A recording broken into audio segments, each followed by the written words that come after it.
I just saw Superman, and if you follow the channel, if you follow Letterboxd, you know I am hard on blockbuster films, especially superhero films.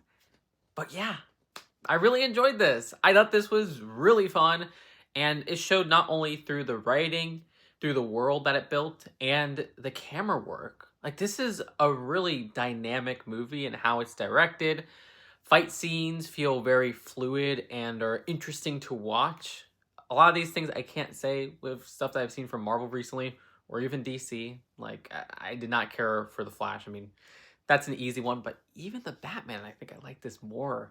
Now, this is a singular vision. This was directed and written by James Gunn.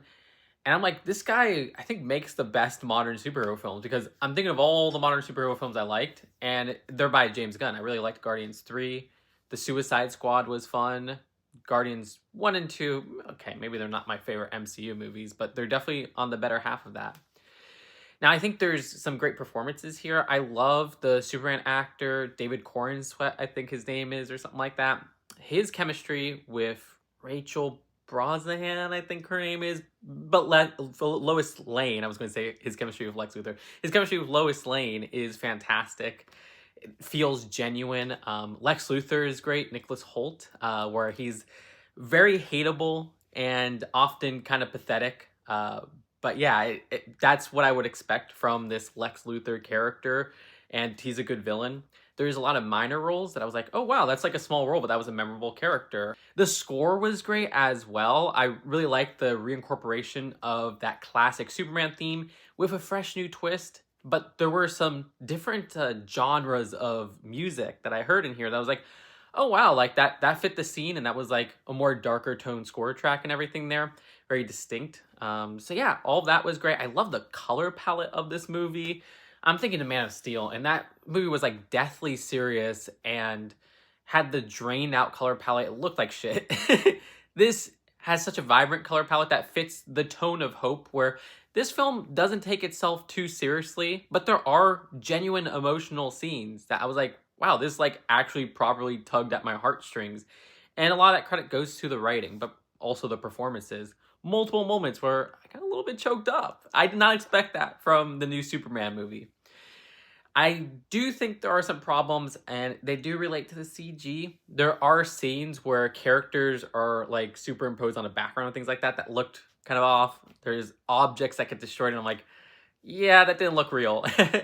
And there's one baby character that was just like, okay, this is not a character that's in the reality that they're presenting here, where it just looks like a CG model. Like, you know, it doesn't look like an actual baby, even though I'm sure at some moments there might have been like a prop or something there. At the end of the day, I was like, yeah, that doesn't look convincing.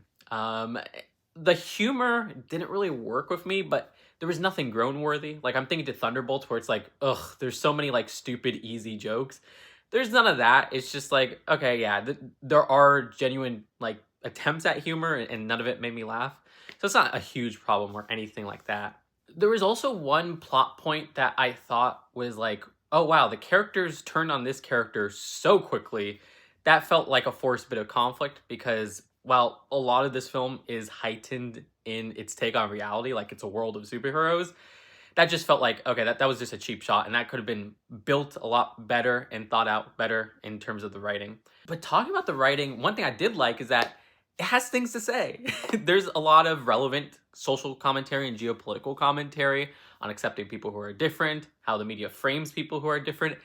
It has a pro-Palestine message, which I was not expecting in here, but like, wow, like this is actually really awesome. I was surprised at how much this film said in a way that felt organic, and it didn't feel forced or anything like that. I also like how the film sets up things in this universe for future installments, but it doesn't stop to do so. Like, I'm thinking of recent Marvel entries, and it's like, okay, you just stopped so that you could sell another movie later on. No, this has cameos and things like that, but they don't feel forced. I also almost forgot, but like, I was surprised at how little product placement this film had. For a long time, I was like, wow, there's no product placement whatsoever. And then at the end, I was like, okay, I saw that. But so much less compared to other Hollywood movies, even ones I love. Yeah, I thought this was super fun. I'd give it a 7 out of 10. It's my favorite superhero movie that's live action in a while. Definitely my favorite DC movie since, like, what, the Dark Knight trilogy? Let me know what you think in the comments below. Subscribe here for more honest movie takes. Check out my letterbox where you can see a full written review. And I'll see you later. Peace out.